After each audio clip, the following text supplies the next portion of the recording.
paying it forward. Ganyan ang ginawa ng mga nakilala naming magulang na lubos ang tuwa at pagpapasalamat sa tagumpay ng mga anak na board passer sa exam. Pusuan na yan sa report ni Oscar Oida.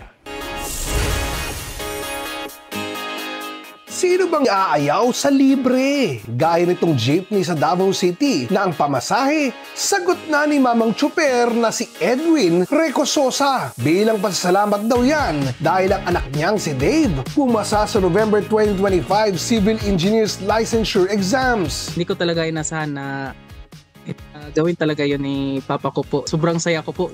Lalong-lalo na po yung mga naka-appreciate talaga doon sa ginawa ng Papa ko po. Sa halos 35 taon ng pamamasada ni Mang Edwin, bit-bit niya raw ang pangarap na maging asensado ang anak. Yun talagang inisip ko na pag makapasa siya, gusto ko pong maglibre sakay para naman sa mga pasahero ko.